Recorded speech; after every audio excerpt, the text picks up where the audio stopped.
All right, guys, welcome back for another episode of the Tell No Lies podcast. I am your host, Devin Physique, and as always, alongside the lovely co-host, Dr.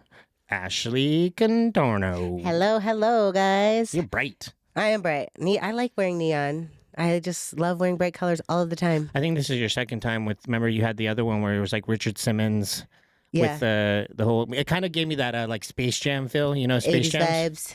Yeah. I mean, I'm an 80s baby. I didn't grow up in the 80s. I was born in the 80s, but if I could pick an era to live in. And see, I don't think I could ever wear, like, that would be specific for, like, if I was going to, like, a rave, if it was, like, I would be wearing that for a party. If that was choreographed to the neon lights, not just, here I am. Here I am, though. Shining bright like a diamond. Talking about fitness. Not fitness in, you know what I'm saying? We do have a lot of those cut talks. We are just talking about fitness, though.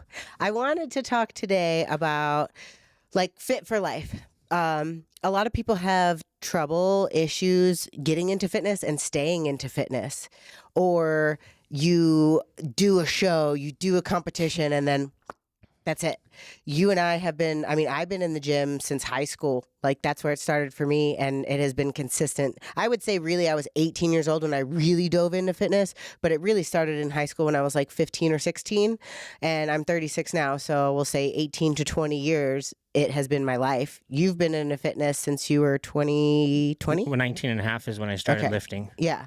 So 15 years for you. Yeah, and I think, at least for me, when it comes to that, I think as the years go on, you get better about your health and fitness, but we also still have those time periods through even in those 20 years where you can, maybe not be as consistent. Yeah. So I wanted to talk about like reasons why people fall off, strategies to stay on board, as well as some different nuances with being a competitor and being an athlete and going in and out of those stages of life, and talk about, because you've competed, I've done bodybuilding and powerlifting. I've also done competitive cycling. You've done bodybuilding. Like, what does that look like? And maybe we can help other people identify or help people get new strategies to stay on board, because really we've been fit for 2 decades or more each. Yeah, and I would think the vast majority listening are probably more of the everyday type of dieters, like, that are just trying to be fit, but they're not trying to do the extremes of like a show, because then that's a whole nother level, right? There's the journey of just wanting to live a healthy lifestyle, and then there's the journey of competing, which takes it to another level of consistency and what that requires. I think we should start there. Which one? Just like with what people go into. So let's talk about like kind of like the differences between, like, I would say bodybuilding and powerlifting are the top 2, and strongman, we'll say, are the top, which I've done strongman as well. The top 3 kind of sports that like someone in the gym is really easy to get into. Yeah, there's jujitsu, but I would say that's not really surrounded like weightlifting. That's a whole nother animal. But those 3, when you're in the gym a lot and you're like, I want to go. I want something higher. It's like, let me sign up for a show. Let me do a powerlifting meet, or let me do strongman competition. It's just something to look forward to, right? I think having a goal, like when I am goalless, I have a harder time pushing myself in the gym. Mm-hmm. Some people have zero issue pushing themselves in the gym with or without a goal. I kind of need that thing to look forward to push myself that much harder. I think from personal experience, I think the ones that can do it without a goal, it's because they've reached the limits. They've reached to those extremes of what that goal used to be at one point. And I say that for myself because I don't need a goal to get motivated. Maybe I need to be remotivated for whatever life happens. You fall off a bit or whatever, but I never need a goal in front of me to accomplish what my end goal is, because I know what it looks like to get there because I've been there. But it did require a goal in the initial aspect of it, like doing a show, to even know what 4% looks like. So like an average gym person that's wanting to diet, they don't know what under 10% is because they've never been there. He's talking about body fat, ladies and gentlemen. Yeah, body fat. Yeah, they've never been to 10%, so they don't know what that is. So the goal to get under that, well, most people would say do a bodybuilding show. That's going to get you under 10%, right? I think, well, for males, for females, probably not. Depending on, some of these bikini girls are like really low. I would say they probably get around like 10 to 12. Like when I was 14% body fat, I was so fucking lean, like incredibly lean. For a female, it's just a lot different because you still have breast tissue and stuff. Well, some of them don't. But I think that people, when they sign up for powerlifting, the barrier to entry is so low. You need a singlet, you need socks, shoes, and be able to lift the bar. And it's around a $200 journey to enter and do the competition, including the stuff you need to buy, right? Bodybuilding, the barrier to entry is way greater just in the sign up process. And you have to be a member. So probably we'll say $300 for powerlifting. Bodybuilding, it's around $800 to $1,000 per show. So just that financial barrier to entry is really different. But I think a lot of people go into bodybuilding first. They're kind of more drawn towards that because of the look. Yeah, it's nothing about strength. Right. And it's like, I want to look like that. And they have no idea what it really takes to get into it. Mm-hmm. Yeah, and those are the two differences because your diet is also going to look different. I don't know anything when it comes to competing or living the what do you call it? Powerlifting, thing. But I feel like the diet isn't as prioritized, at least from what I've seen, right? Obviously there's levels to anything, but most of the bodybuilders that I see, visibly, there's no way they're on a structured meal plan because they don't represent what that looks like, and I know what that looks like. You mean powerlifters? Powerlifters, yeah. And bodybuilding is you're going up there to look a certain way, which very little has to do with your training. And how strong, it has zero to do with how strong you are. Bodybuilding is a beauty pageant for your muscles, and powerlifting is a performance contest of your strength. And there is no physical look to powerlifting. There's just weight classes. So a lot of people do cut. They have the wrestling mentality where they go into it and they look at the weight classes and they're like, all right, I weigh 236 pounds now. That means I should be in the 220-pound weight class. They always look at the weight class below it, which that's going to hurt your strength. I always tell people the first time you do powerlifting, go in as you are. Change nothing. Just see what it is the fuck about before you try to strategize, because that's all strategy, right? Like decreasing your body weight, being able to recover. Some federations have 2-hour weigh-ins. So you weigh in 2 hours before you compete. Well, if you're cutting and dehydrating, you have 2 hours to get all that back. Some are 24 hours. So you get that whole extra day. So there's a lot that plays into it. But I just feel like bodybuilding, a lot of people who are more novice in the gym who don't understand just want something that's going to get them shredded. So they're like, I'm going to sign up for this. And then like they either quit. The rate of attrition for bodybuilding is so high because it's so hard. People don't realize that. I was going to say that too, right? When it comes to the two, I think there's way more discipline required of the bodybuilding side of things than there is powerlifting, which is also another thing where on a social media platform, more people are praising the bodybuilding than they are, the powerlifting, because it isn't a physical appearance thing, and that's why people are wanting to live healthy. They want to be fit. They want to look fit, not necessarily representation of like, oh, I'm trying to be the strongest woman or the strongest man. They just physically want to feel fit, and so I think that's why people go in this direction. Where here, I don't have to think about the diet really. I can go into it and say, well, how strong can I get if that's the mindset? I would say at the lower levels of powerlifting, none of that really matters. Pro powerlifters, they look like bodybuilders, and a lot of them are pro bodybuilders as well. But do you feel like setting the tone of it doesn't matter in the beginning doesn't necessarily set you up for success when you get into the pro status of the powerlifting? Like for instance, with bodybuilding, that's the vocal point from day one. You get a coach for the diet specifically, so you're kind of knowing, okay, there's levels to this, and I can't cheat on my diet during prep, or I maybe want my first prep, I cheated a couple times, I gotta buckle that down. Like here, they're not really setting that tone of like, you could still be bulky and still eat right, but I think the vast majority of people like just put on the muscle or put on the weight, so I'm gonna just eat everything in sight. I think it's two different mindsets and two different mentalities. Like, yes, I do think that could hurt you if you're trying to transition from like generally powerlifting, doing a local meet, just going on the platform to do whatever, to I want to take this seriously and do well at it. Then you do have to prioritize your nutrition and your sleep and timing and all that. And it's still, at the end of the day, not about aesthetics. So I always explain it like this, like powerlifting, all the lifts that you do leading up to the day of the competition do matter, but it's really about the day of the competition performing. Bodybuilding, it is every day leading up to the competition. You don't really have to do shit the day of the competition besides show up. If you messed up throughout that continuum before the competition day, it is going to show on stage. Whereas powerlifting, if you mess up before the competition, it might not necessarily show because you have to perform. So it's just a different mindset and mentality. Do I think one is superior to the other? Yes, for many reasons. I think they both have their strengths and their weaknesses. I think if you're a general fitness person and you want to just have a goal of something that's not going to be super stressful to your life, I think something like strongman or powerlifting can be great. I also think it has limitations because not everybody can train to do a 1 rep max. Like if you already have a lot of pre-existing injuries or, problems with your body that make it difficult to hit depth in a squat or do a bench press or previous torn muscles, that might be too difficult for you. Whereas bodybuilding training to me is a lot easier. Like pretty boy training, just training for pump versus training for 1 rep max. It's totally different structure.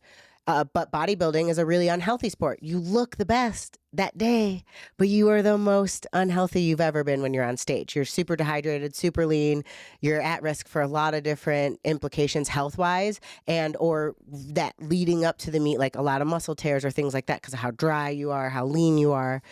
But I do think they can both be done safely and healthy, and it can be motivating for someone to have that big of a goal. Like, especially bodybuilding, like you're going on stage almost naked, right? Like you want to look good. So that's a really high motivating force to stay on plan. Right. Yeah. And I guess it also depends on like what's your overall goals getting into fitness, which I would say the vast majority of people are getting into the healthy lifestyle, not even to compete at all, just to get healthy. Right. And so how do you stay consistent with your plan? Because, even if you're in the beginning stages of powerlifting, you're not thinking about the diet. So if we're strictly talking about, the fit life and wanting to eat healthy, you don't compete anymore. I haven't competed in over a decade. So it is more about take the competing aspect things out of the equation. How do you maintain a healthy lifestyle through your journey of life, whether it's work, whatever you might have that limits you? I mean, bottom line, it has to be a priority, right? It's got to be one of your priorities in your life because you're going to find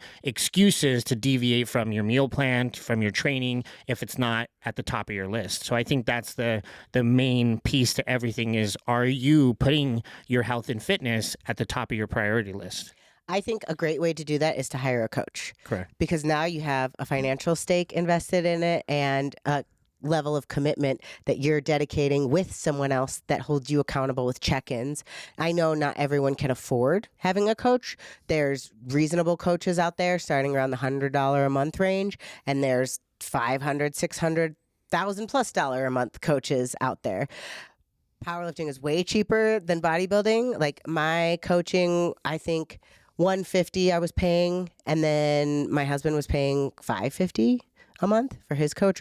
But see, your goal was to get stronger, right? And the other goal is to get fit, which I would say a person, guy or girl that's overweight, their thought process isn't, I'm going to go do powerlifting, because the focal point of that is not your nutrition, right? So, the average, gym goer that's wanting to get healthy, they're going in the direction of the nutrition is the first thing. I think powerlifting comes into the equation once you've got yourself to a specific look. And I also think, when I think of powerlifting, if I think of a girl, the vast majority of women don't want to look like what a powerlifter looks like as a female. I've never seen a girl that you see on social media and she's a powerlifter. I can tell she is one. There's like a vast difference in the look. So I think the general public is going to go for the health aspect of things first, which is the hardest. So it's like buckling down. And is it a priority for you to make sure your nutrition is on point? And like you said, hire a coach. Okay, if you can't, there's still tons of information out there that you can go and learn from. I do flexible dieting. Even for me, throughout the years, I had a coach. He taught me the ins and outs. So maybe you invest in a coach for a couple months to learn, and then you piggyback off it yourself. But, I've always told people, what is your level of wanting to get into shape? Because I think that's the big thing too, is like for people that compete, they go to those extremes, and then they don't know how to live a life outside of that extreme. And then they're always going back and, oh, remember when I looked 4% or whatever, and they can't get in love with all the different stages of what dieting looks like. Because for me, I'm not going to be under 10% for months on end. I'm going to be able to do it for a couple months, and then I might pull back and go back to like a maintenance calorie. So how do you find that balance? And I think the most important thing outside of having this as your priority list is loving yourself in all the different phases that you're in, and being able to look at yourself and say, yeah, maybe this isn't my best, but I'm okay and I'm comfortable and I'm confident in this look here. And if I ever want to get more, I know what that takes to get there. But in order to get to those, know what this looks like, you have to start somewhere. And that's usually, like we said in the beginning, having a goal. Yeah. And well, I will say with the coaching aspect, one less thing is bodybuilding. just the prices are higher. So people are willing to pay more versus powerlifting. Typically, powerlifters are broke. And the industry dictates a lesser value for something that's really similar. I think personal trainers, it could be a good resource to get somebody started, especially if you have no idea what you're doing in the gym, right? But I think personal training, I think people get a little complacent. Like, it is a higher level of accountability than a coach, right? You're there in person with them. You have to show up for the session X amount of days per week, and someone's instructing you on how to do exercise. Unless you're with a great personal trainer, and I think they are so fucking rare, I think personal training is just kind of like, you're not. I've seen people who have been working out for years with a personal trainer and don't really have that much change. But do you think that's where the diet comes into play? Because let's say, for instance, I'm your coach just for training. Well, what you do outside of our training sessions, I'm not monitoring you. So yeah, you could be eating like shit and maybe just coming in to cancel that. For sure. Or just continuing to stay the same. Like you said, you see a lot of people that with a trainer for 5 years and you've seen no changes. Because they go to McDonald's on the way after the gym. And I think that's why I've always struggled to want to be an in-person trainer, because I want to reflect my work, and it's not being reflective if that person isn't also dieting with me. And I've had someone that I trained them in person and I dieted them because they needed both, and they lost 100 pounds in a year. And it was insane to see that transformation. But that is such a rarity from what we see to the general public. Most people are just getting a trainer specifically to train them, and then they have no structure outside of it. What do you think are some of the hurdles or reasons why people are so averse to the diet portion of being fit or having the lifestyle? Because ideally, I would say the majority of people in this world want to have healthy, fit bodies, and healthy at every size. We could talk about that. I don't necessarily agree with the whole notion of, if you're an obese person, you're going to have health implications. I don't think that is a healthy lifestyle. Your joints are going to hurt. There's going to be cardiovascular implications. You're predisposed for diabetes. Like, there's legitimate credentialed medical evidence that shows that you are putting yourself at risk for a lot of health ramifications, much shorter than someone who is a healthier person with an average body size. I think that people want to look that way, but people aren't willing to do the things that it takes. And to be honest, it doesn't take that much.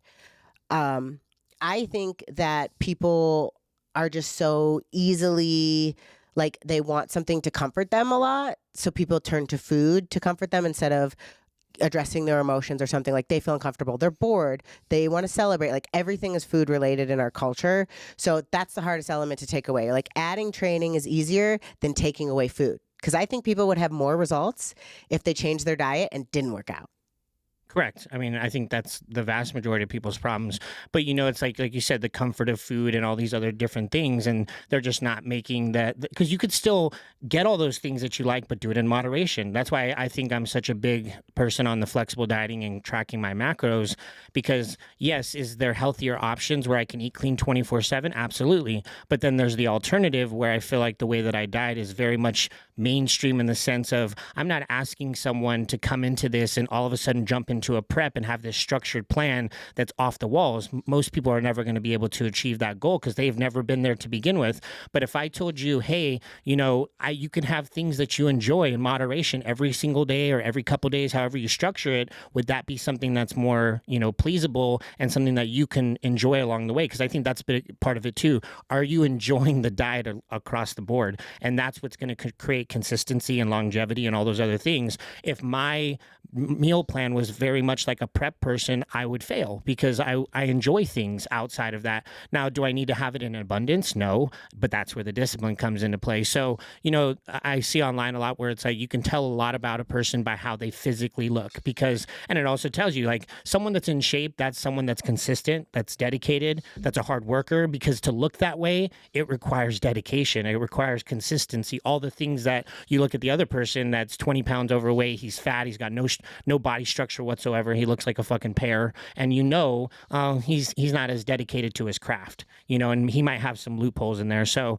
it's finding the balance of, you're one of those people where, like, you like to eat clean, right? So that comes easy for you. Like, maybe the sweets or whatever is, on the back burner for you. So dieting comes a lot more naturally when you want to, tune it up a notch. Where someone that is struggling with the healthy, unhealthy, thing. The lifestyle of living flexibly allows you to have that moderation and in tune with your diet. But it still comes down to, can you do that and not go overboard? And we have, people going to dinners and they're, having way more food than they need to have. There's options now where there's really no reason for you to be unhealthy. Yeah. It's a choice at this point, and people can sit there and go, oh, it's how I was raised, but we all have a choice at the end of the day. Even if you were a trauma-filled life, you still have the choice to get out of that. Yeah. If you were around fat people all your life and they're just eating and embracing pasta, well, at some point you're going to look yourself in the mirror and say, do I want to continue to look like pasta?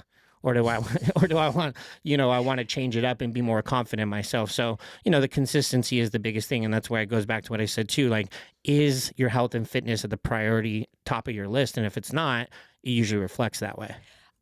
The priority list. When you're a fit person, you're a mirror for other people, right? Like when you go into a normie setting, right? Like not the gym or not when you're around other fit people, you're at the grocery store, you're at an event and people look at you like, oh my God, you're so fit. Like you're a mirror to them because they're like, what do you do? Like, I fell off and I wish I looked like you, I used to be fit. And people do that to me all the time. And I'm just like, I don't want to hear it. I don't know why I hate those conversations so much. Because it's projection and, it's them like trying to make themselves kind of close to you, but in reality, they've never been that close. My response is, I just don't have time, like that's the biggest excuse. I don't have time. Well, let me ask you this. Do you have time to watch television? If the answer is yes, for any amount of time, you have time to work out. Because that priority scale, like whatever, I need to decompress, I need to do this. Well, then you don't need to be fit. You would rather sit there and watch television and be sedentary than exercise your body and be healthy of something that you obviously feel some type of way about. You're obviously insecure about it because you're saying, I wish I was that way. Oh, I just don't have the time. Oh, I've had this gym membership for 6 years and I've never gone. So I'm a gym owner, obviously, and being a non-commercial gym, we have a different business model where we plan on our customers coming. Over 70% of our customers come 3 days a week or more. Commercial gym mentality is the opposite. It's around 30% of their members are actually active members going 3 days a week or more. They bank on the majority of the people that are enrolled in their facility to not come. That's why the membership prices are so low, $20-$30 a month, that it's not worth it for them to cancel because they could go. It's only $20 a month and they don't. So they are banking on your failure because you would rather sit at home and watch TV. Yeah, just paying the $15 a month for a whole year and you never went once. Right. And that's like the EOSs and all those big corporate gyms. They are secretly preying on your downfall. So it's like if you have any time to do any relaxing activity during the day, you have time to go to the gym. It's just, what is your priority? Like, see, my philosophy with all these years is I've fine-tuned myself where when I started, I thought the only way that I could be living a healthy life and enjoying, myself along the way and staying lean was to eat clean 24/7. Back then, 15 years ago or whatever, there wasn't as much information out there and you were leaning on expertise of other people. Now, there's so much information out there. You go online for an hour and you could figure it out. It's not that fucking hard, but you just don't want it that bad. But my progression over the years of realizing I can maintain a physique that I enjoy. Are there healthier options than what I choose sometimes? 100%. But for me, it's about living healthy, but also still enjoying myself. So, if someone wants to sit here and say, oh, eating a burger every day is not healthy or eating candy, well, cool. I'm still enjoying my life. And that's what's most important to me. But when I look myself in the mirror and all the different stages, whether it was bulking, maintenance and super shredded, I love myself in every category that I'm in. And it's taken time to get to that place. But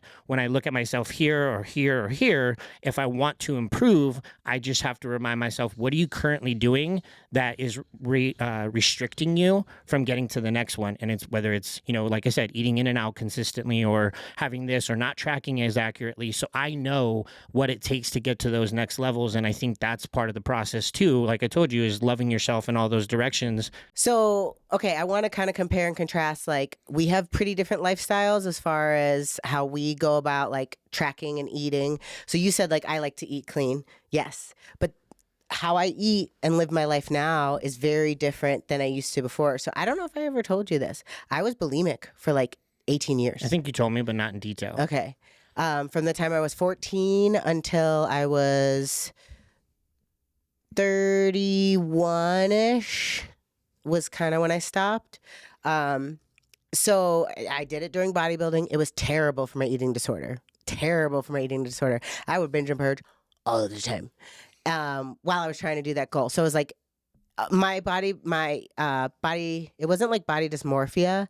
It was an emotional component of how I coped with life, as opposed to I'm bulimic because I feel like I'm overweight. And usually bulimics aren't even skinny.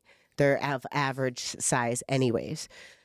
So going into a prep though was very triggering because you're going into the scarcity mentality, and I think anybody that tries to immediately just diet, you're in a scarcity mentality, right? So the moment you do get to indulge, you overindulge because you're like, this is the only moment I get it, versus someone like you where you do flexible dieting.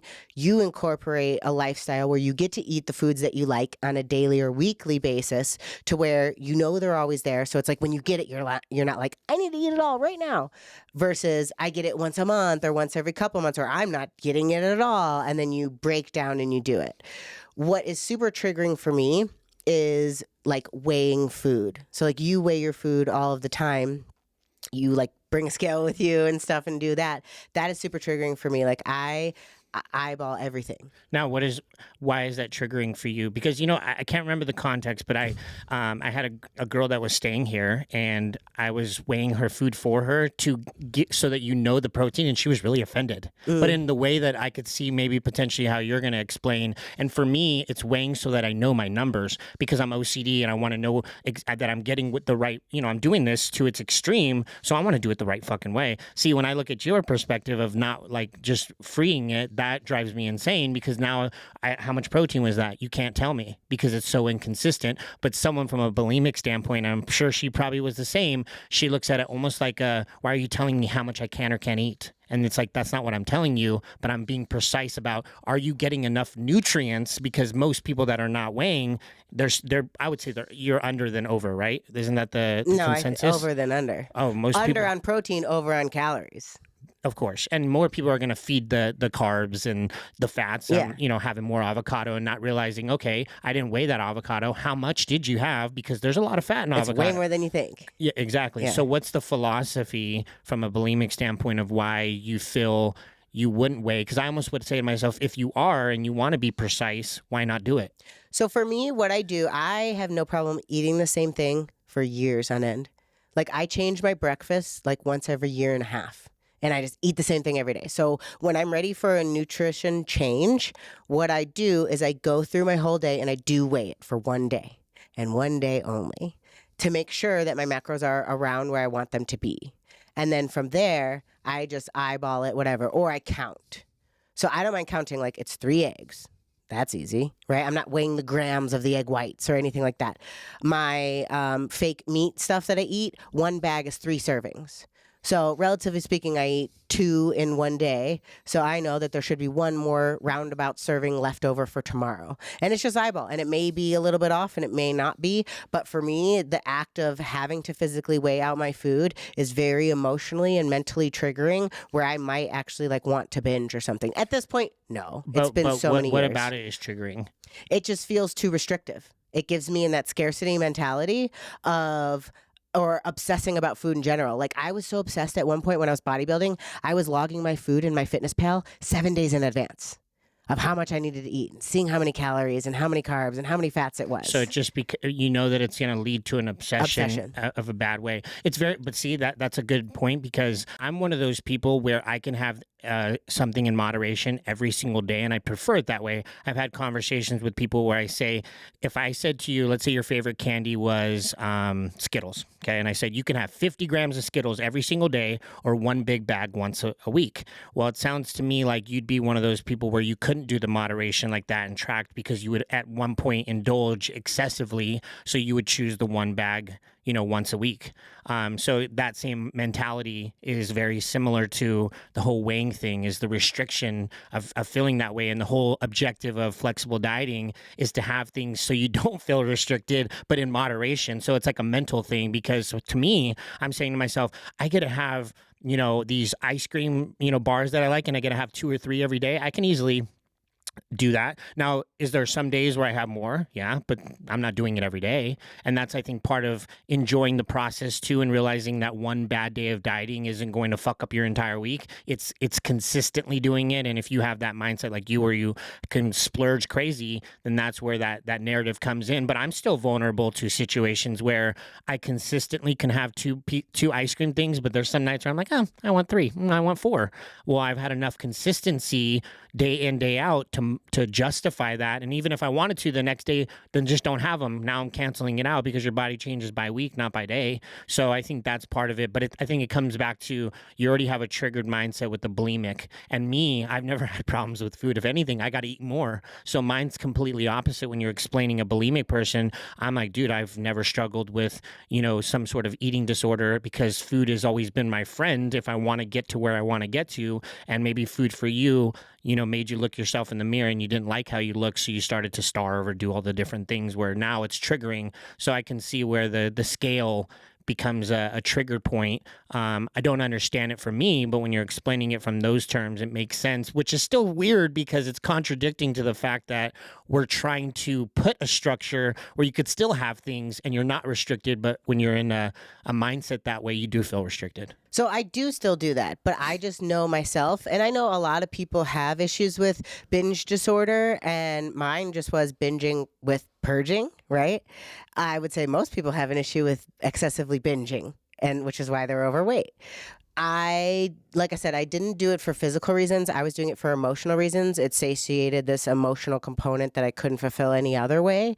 And it was like a release. I felt so full, and then I just needed a release. But it was like something that I couldn't address within myself emotionally. And a lot of people still do that with food.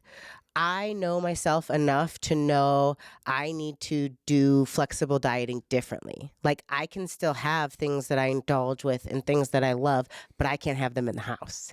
Not like, oh my God, if I have ice cream in the house, I'm going to die. But like, I just don't, because I know The that temptations. yeah. And I'll like, it'll be like in the back of my mind, like ice cream. Ice cream. Anybody want some ice cream? And so like it took me until I was like 34 years old to be able to have tortilla chips in my house.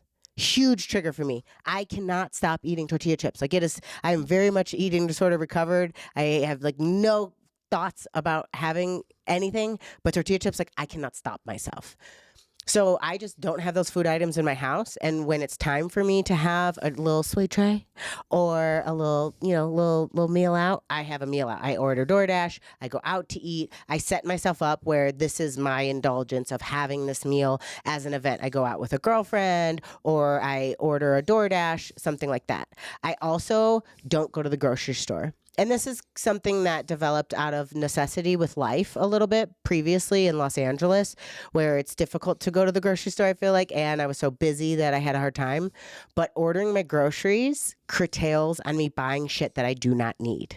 Period. I don't care that I'm tipping them 10, 15 bucks every time. When you go to the grocery store, especially Costco, every item is 10 or 15 bucks. You buy one thing over, you've already spent it. So it's like some people complain about, oh, it's expensive, the membership and this. Well, it's a lot of times you don't have to pay every time when you have an annual membership with like Instacart. And tipping them $7 or $8 is less than what you would spend if you went to the grocery store, because you're going to buy something that was not on your list. For me, when I go to the grocery store, my mind wanders into things that aren't necessarily on my list, and then I'm eating things that aren't on my plan. It's just a way for me to stay on track. I don't think that's unhealthy, where I want to make sure I am eating healthy, so I stick to my food groups, and that is all I keep in my house. I don't like to go explore other things, and when I do, it is by choice, and it's pre-planned once or twice a week. Yeah, and see, like everything we're talking about with nutrition and, having these triggers for stuff and yada, yada, yada, it goes back to what I said before too, and it's loving yourself in different phases, because where you are now, you don't track anything. You just visibly, eat the same. I'm very much the same. We're the same in the sense that I will eat something until I'm sick of it. And if it's all 5 meals, like my meal plan stays the same. I was having Chick-fil-A every day, and I haven't had it in months because it just moved on. And then it's like one other thing and another thing. But, when you're in this diet phase, is if the goal is to get leaner, at some point you are going to have to track your food. So for someone like yourself, let's say your goal was to get under 10%. Do you believe that you'd be able to get under 10% without tracking the food? I got to 12, or I was the That's not leanest 10. I was. It's not 10. I don't think that's a woman could even do that. Really, But to get like unless you're, I would never want to do that.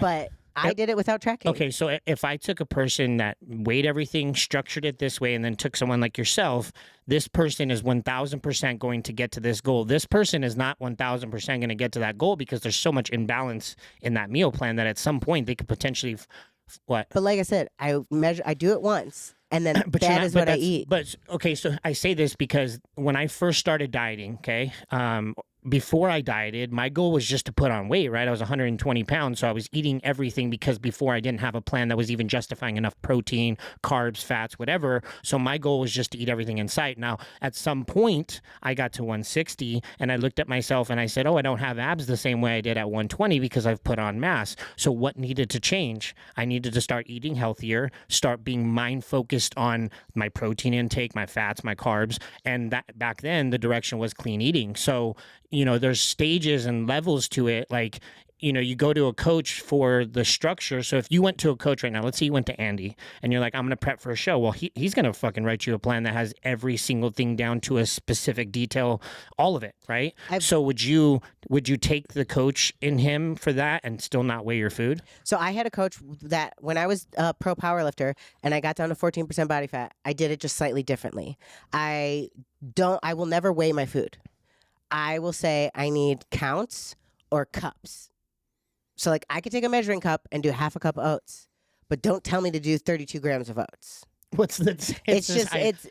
But still, okay. If that's going to get you there, then that's fine, right? Because you could still do it that way. I think of them the same way, And for me, it's just about precision. So talking to the general public, there's got to be hurdles that you can get over if your goal is to keep getting leaner. If you like how you look right now, then we're not having this discussion. It's strictly about progressing to a deeper cut. Right. Well, someone who's at that level of bodybuilding probably isn't really as interested in this conversation as someone who's like, how do I just stay on track? Right. So it's like, what's easier for you? Like a mom of 3 who's like trying to feed their kids and do all this and do all that. Like, and also, like you said, it's not day by day, it's week by week. So like if I know my bag of food is three meals worth of food, and yeah, maybe one meal has more and the other meal has less, but like within those 3 meals, I'm still consuming the same amount of food. Right. So it's like, is it really that big of a deal or is it not?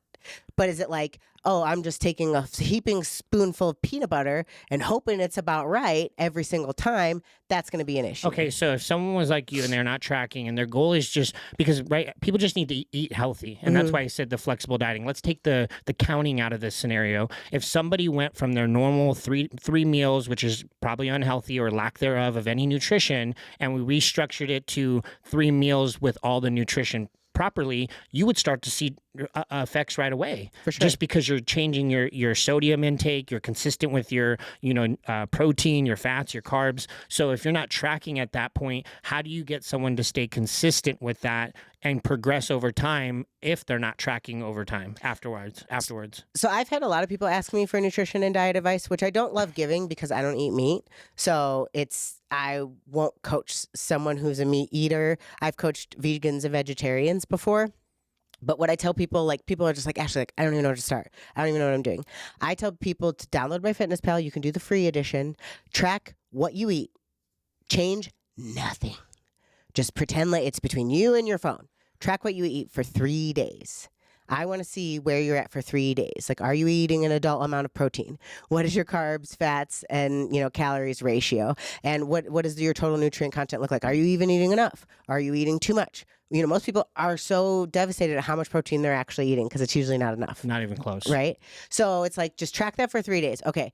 Now let's just see, these are what your ratios should be. So now let's take, your food groups of what you've been doing and let's put them into where the ratio should be. What does that look like? How do you feel?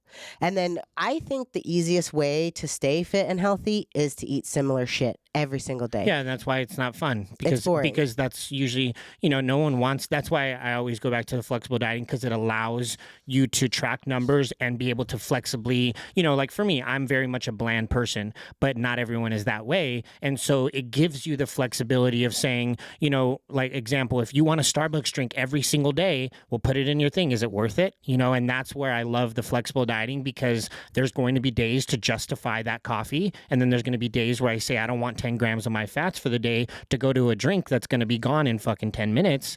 But if I really needed it that day for energy or whatever, then I'm going to validate that thing. So I like it from a number standpoint of saying, wow, I didn't realize, you know, how much just a spoonful of just avocado on my plate with my toast really put my fats to 20, you know? Yeah. So I think that's the part where I enjoy it. It's because now I can manipulate the plan and find something that's enjoyable to me that I can, like you said, do boringly week after week after week after week. But there's the vast majority of people that eat out, they want variety. So how do you get the variety? And I think the flexible dieting, you know, provides that, even if you weren't tracking, because like you said, put in 3 meals for the day. What does it look like? It's probably very little protein, very, very high in fats and very high in carbs, or even maybe none. And it's just the fat content for some reason. Because I've had friends where they're like, I didn't really think about the fact that if I ate a lot of avocado, that's still going to make me fat. Well, that's what it is.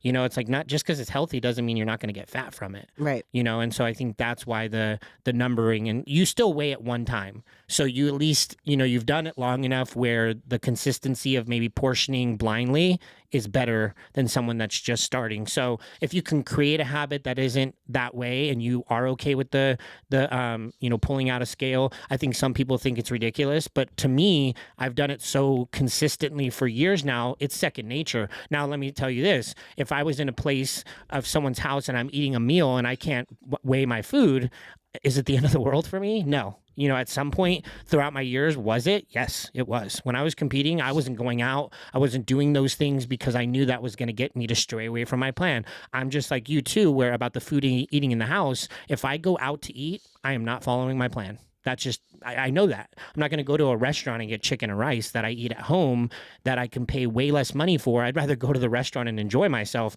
But I'm also at a place now where I've put in the work consistently for so many years that one meal, even if it's for 5 straight days, one bad meal is not going to put me out of place. And if it does, where I don't like it, I know what I did to get there. I also know how to put myself back. So I think limiting the mistakes in the beginning and trying to find a diet that is best tailored to your lifestyle is most convenient that way. Because, you know, we've also learned like 6 meals a day, it makes you, speeds up your metabolism, it burns fat faster. It's like, it's calories in, calories out, right? And so if I want to have one big 3,000 calorie meal a day and it hits all my numbers, that's enough.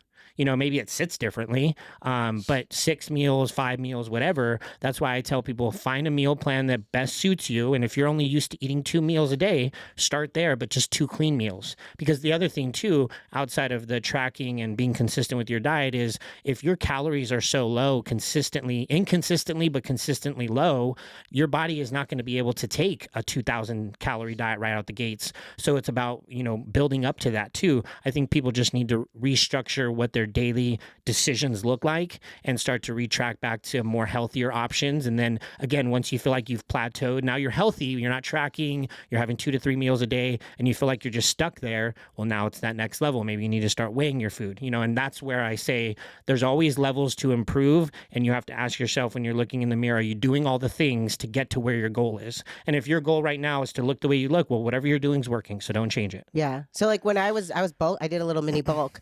Instead of weighing my food and adding more food to it, I would just add a separate meal that I knew was X amount of calories to add on. Instead of like changing each of my meals to be a little bit more, I kept those the same. And then I added like a snack, we'll call it, which was like, once it was like flax butter with flax seeds on rice cakes. So it was like I was adding food at different intervals. So it can be done successfully by weighing your food, by having flexible dieting, by doing intermittent fasting, not weighing your food, just knowing what you're eating, you know, once a month and keeping it the same.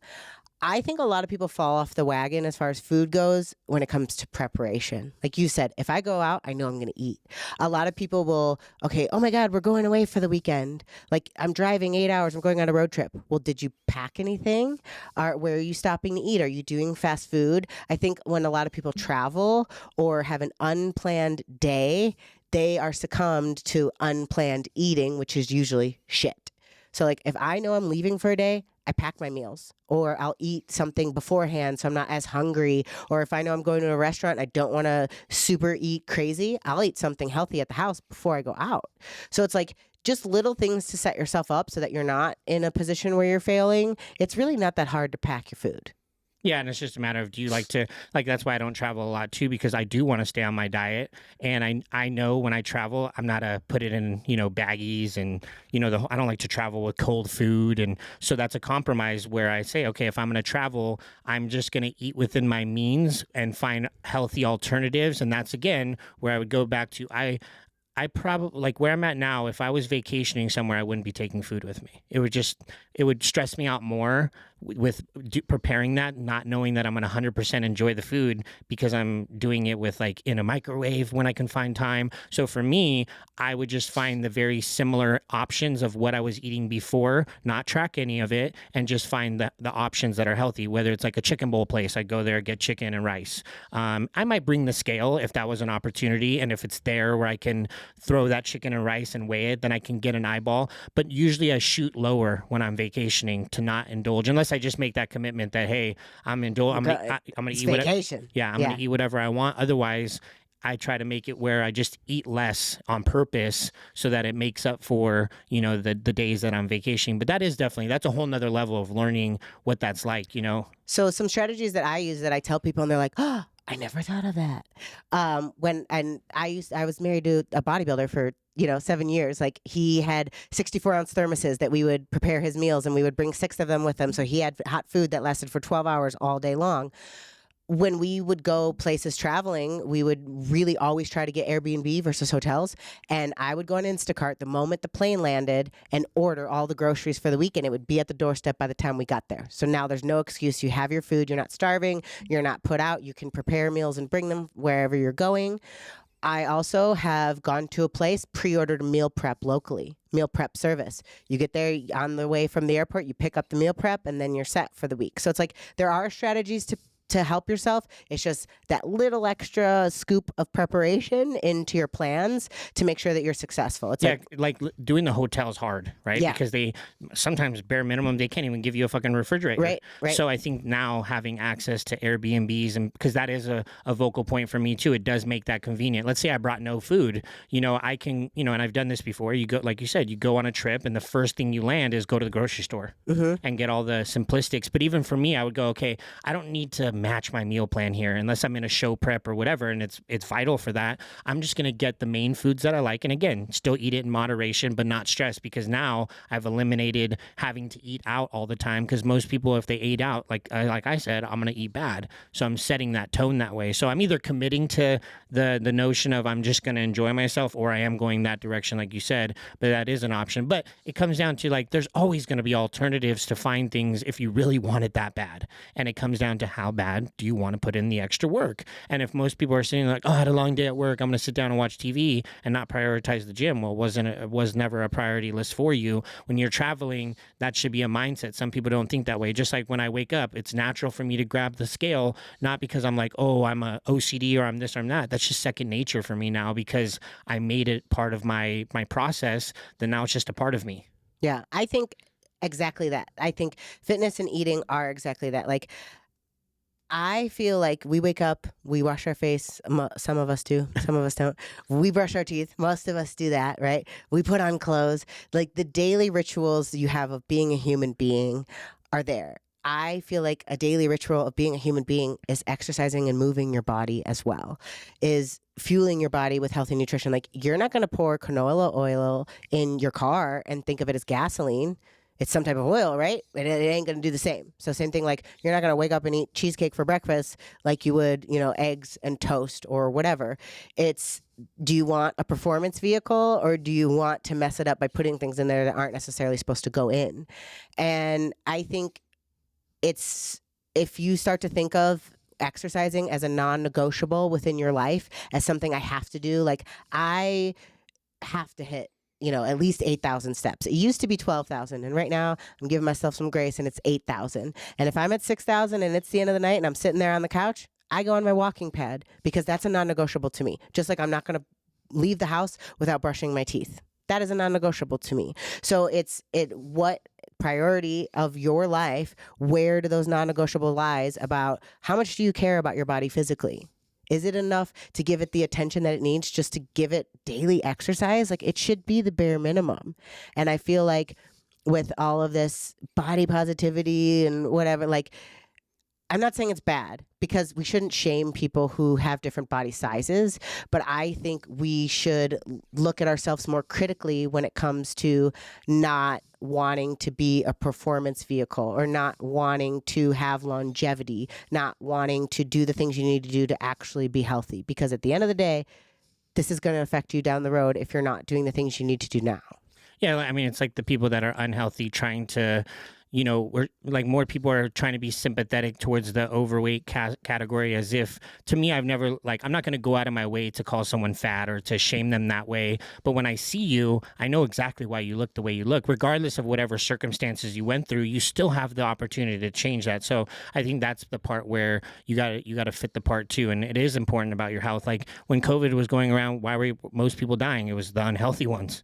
You know, and so I think that it always comes back to that. We can use the, you know, the car reference and, you know, feel yourself, but people are still going to find excuses, because that's just an example that makes sense in the real world. But if you've never put in the consistency to diet, you're going to look at that and go, yeah, okay, it makes sense, but I'm still not going to do it. Yeah. And so a lot of people are like, oh, I'm so intimidated by the gym. I don't want to go to the gym.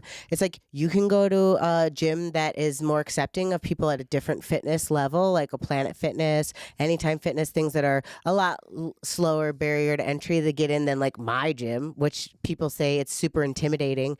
But I feel like you want to be in an environment where other people are pushing themselves so that you can push yourself. So like, let's stray away from like someone who has no idea what they're doing to someone who kind of does, right? Like, if you're someone who wants to take fitness seriously, like, you've been working out, you've been in the gym for a couple years, you're not seeing that much progress, you want to push yourself, but being in an environment like LA Fitness, where nobody gives a fuck, everybody's on their phones, shit's not put back, you have to wait forever for equipment.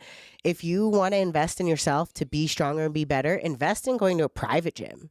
The people there give way more fucks about their fitness level. They're way more educated and have more knowledge and experience.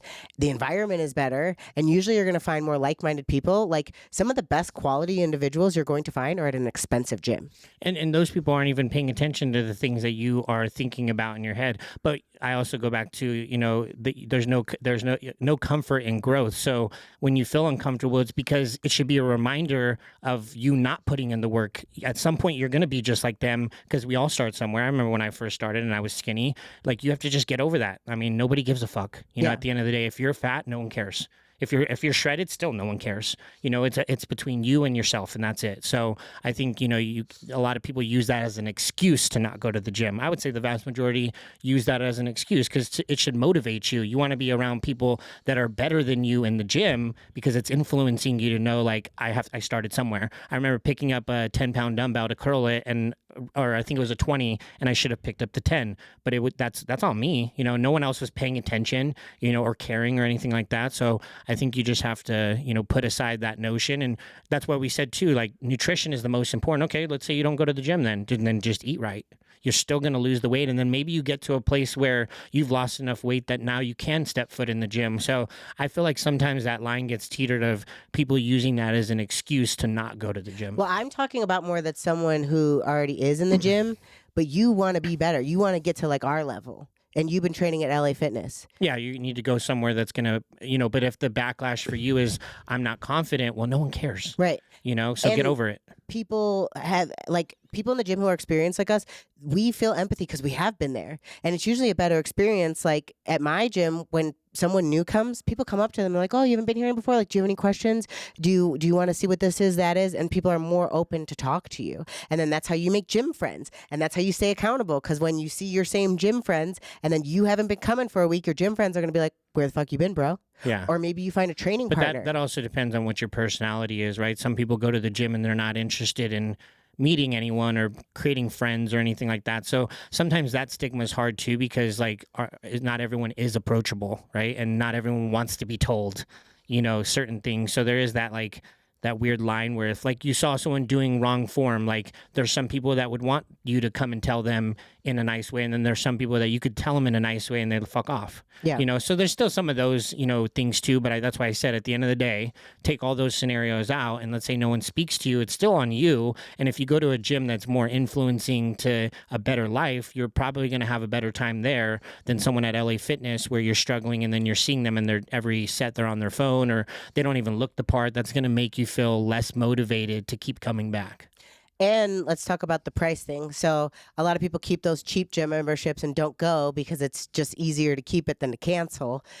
If you are paying a higher premium for a membership, you're actually going to want to go more because it's more expensive. Yeah, because that's more money out of your pocket. And people who have that kind of expendable resource to be going to a gym that's $100, $200, $300 a month, you're going to be surrounding yourself with a better quality of human than a $15 a month human. Like, I ain't trying to be shitty, but it's the truth. Like, people in commercial gyms aren't as, like, you're going to find more educated people who have careers, things like that, at a gym that you're paying hundreds of dollars a month, where people have that kind of disposable income. So it's like, it's a great way to meet new friends. A lot of people find partners at the gym, which I don't agree with because whatever. But I've had several people who've got together and gotten married from meeting at my gym. And it's pretty fucking cool just to see. And then it is a motivating community. You find a community, especially with a private gym. A lot of it, I know there are people who like to be insulated and don't like to talk, but a lot of people do end up creating and finding a community with friendships and a network. And it's more ways to keep a safety net of you staying successful to be fit for life when you have those things in place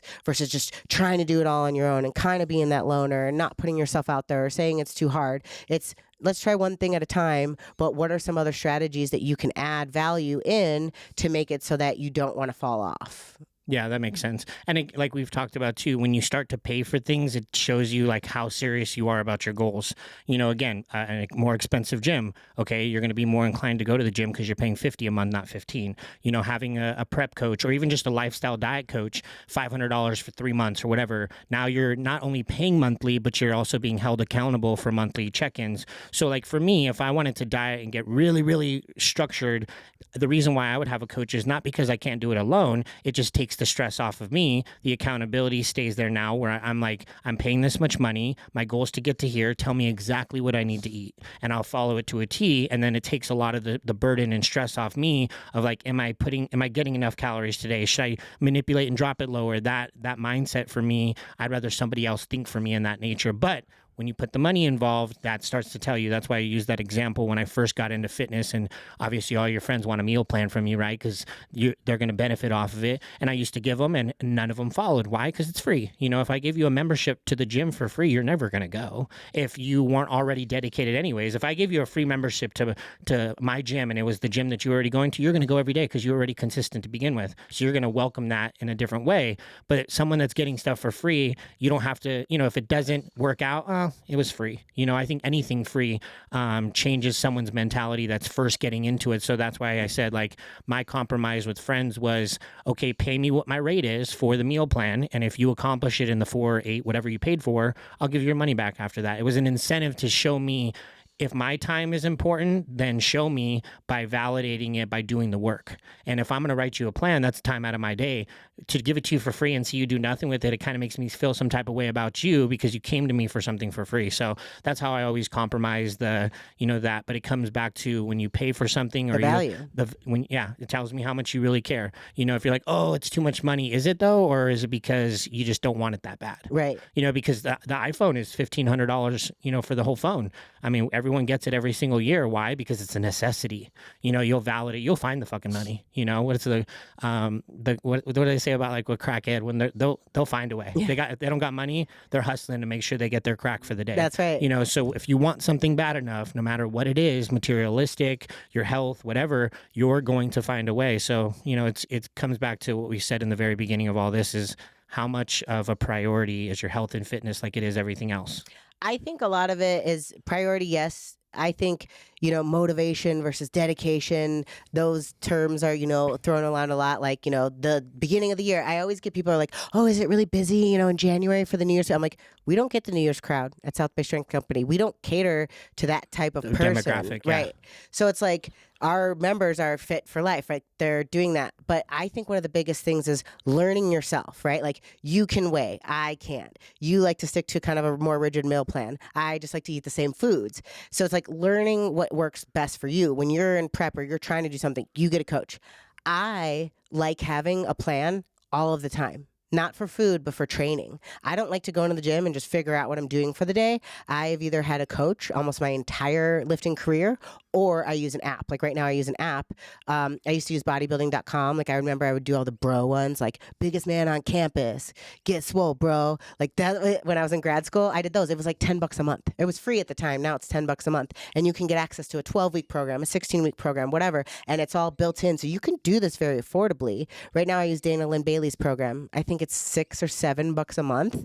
And it's training. I can't do the same workout, but I can eat the same shit every day. But I need variability in my workout. And I don't want to have to think about it. So I use an app. But I know that that works for me. I know that that's my style. And if I had to leave myself to my own devices, I wouldn't be as creative and I wouldn't have as good of results. So I've learned these things about myself and I consistently employ them so that I stay successful. Even if someone I've been doing this for, over 20 years, I know what it takes for me to stay at this level. So I'm going to keep employing those things consistently so that I don't fall off or become subpar, especially now that I don't have a competition goal. My goal is just to look good naked.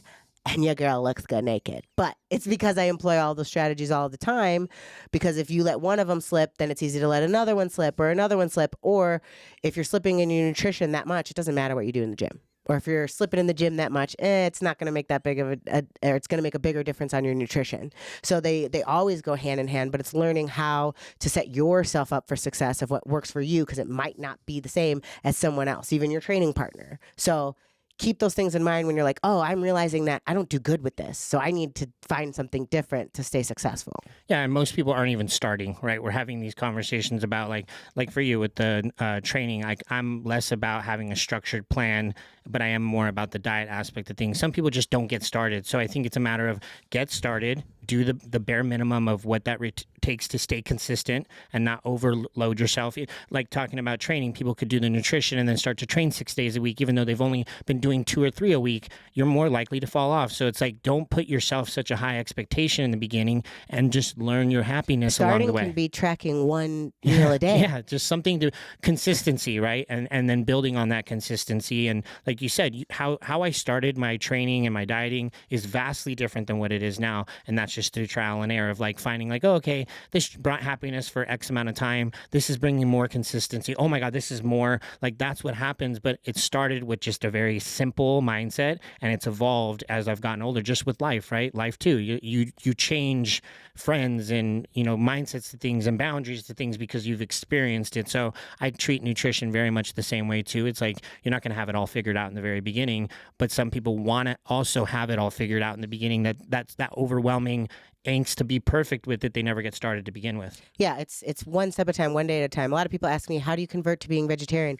I say, start with one meal a week, then maybe one day a week. That's it. Like, it's people who want to go from I don't work out to being you.